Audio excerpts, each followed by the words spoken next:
ফুলপুরে বিএনপির ৪৭তম প্রতিষ্ঠাবার্ষিকী উপলক্ষে যুবদলের উদ্যোগে বর্ণাঢ্য আনন্দ শোভাযাত্রা।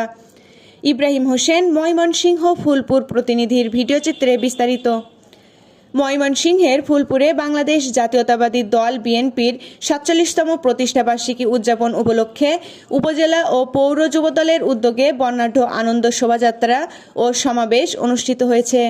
৩ সেপ্টেম্বর বুধবার বিকাল ৪ ঘটিকার সময় ফুলপুর নতুন ডাকবাংলার সামনে থেকে শোভাযাত্রাটি শুরু হয়ে ফুলপুর পৌর শহরের গুরুত্বপূর্ণ সড়ক প্রদক্ষিণ শেষে ফুলপুর গোলচত্বর মোড়ে এসে সংক্ষিপ্ত সমাবেশের মাধ্যমে শেষ হয়। উক্ত বর্ণাঢ্য আনন্দ শোভাযাত্রা ও সমাবেশের নেতৃত্বে ছিলেন ময়মনসিংহ উত্তর জেলা ছাত্রদলের সাবেক সহসভাপতি AKM আরিফুল হক, ময়মনসিংহ উত্তর জেলা যুবদলের সদস্য ওয়াহিদুজ্জামান মিঠুন, ফুলপুর সরকারি ডিগ্রি কলেজ ছাত্রদলের সাবেক আহ্বায়ক মিজানুর রহমান হীরা, উপজেলা শ্রমিক দলের আহ্বায়ক আজিজুল ইসলাম আজিজ, পৌর ছাত্রদল নেতা মোবারক শিকদার সহ উপজেলা ও পৌরসভার যুবদল, ছাত্রদল, শ্রমিক দলের বিভিন্ন পর্যায়ের নেতৃবৃন্দ।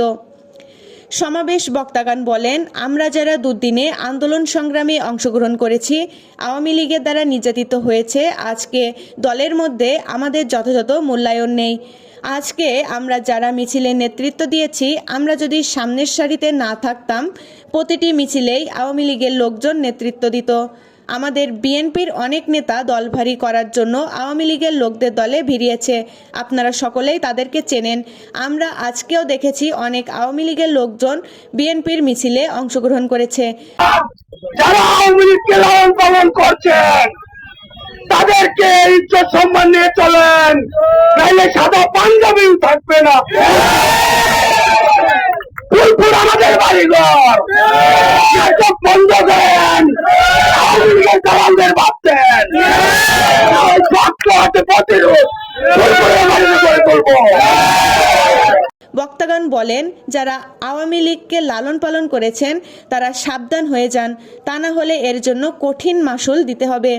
আপনারা যদি মনে করে থাকেন আওয়ামী লীগের লোকদের দিয়ে দল ভারী করে এমপি হয়ে যাবেন, তাহলে মনে রাখবেন আপনাদের এই স্বপ্ন স্বপ্নই থেকে যাবে। আমরা আর ফুলপুরের মাটিতে আওয়ামী লীগকে পুনর্বাসিত হতে দিব না। তাই আমরা আমাদের বিএনপির নেতৃবৃন্দকে বলবো, দুঃসময়ের পরীক্ষিত ত্যাগী কর্মীদের মূল্যায়ন করুন, অন্যথায় দল বিপদে পড়লে এ সকল হাইব্রিড নেতা দিয়ে কাজ হবে না বলেও সতর্ক করেন।